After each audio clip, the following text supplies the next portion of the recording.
હું Dharmesh Bhanderi, corporator ward number 17 અને પ્રમુખ આમ આદમી પાર્ટી સુરત શહેર. રાજ ટેક્સટાઇલ માર્કેટ વડોદરા ખાતે આવેલી છે. આજે વહેલી સવારમાં ત્યાં આગ લાગી છે અને શોર્ટ સર્કિટના કારણે આગ લાગી છે. મોટાભાગની આગ કાબૂમાં લેવાઈ ગઈ છે. લાસ્ટ ફ્લોર ઉપર થોડીક વધુ વિકરાળ આગ છે અને આપણા ફાયર ફાઈટરની ટીમ તમામ ટીમ કામે લાગી ગઈ છે. ટૂંક સમયમાં જે આગ કાબૂમાં આવી જશે એવું જણાય આવે છે.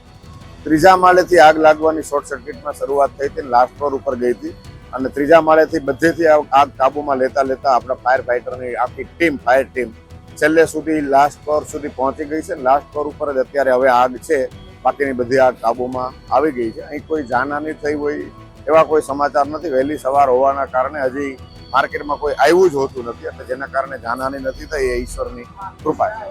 મોટાભાગની ટીમ, ડુંભાલની ટીમ, પૂણાની ટીમ, આ બધી ટીમ અહીંયા આવી ગઈ છે અને મોટાભાગની ટીમ અહીંયા બહુ વ્યવસ્થિત રીતે કામ કરે છે. મોટાભાગની આગ કાબૂમાં આવી ગઈ છે. લાસ્ટ ફ્લોર ઉપર થોડીક વધુ વિકરાળ આગ છે અને એ આગના કારણે એ દુકાનની અંદર રહેલો માલ સળગી રહ્યો છે, જેના કારણે થોડીક વાર લાગશે એવું લાગે છે. પણ જાનહાની કોઈ નથી થઈ, ઈશ્વરની કૃપા છે અને બહુ જલ્દી આગ કાબૂમાં આવી જશે.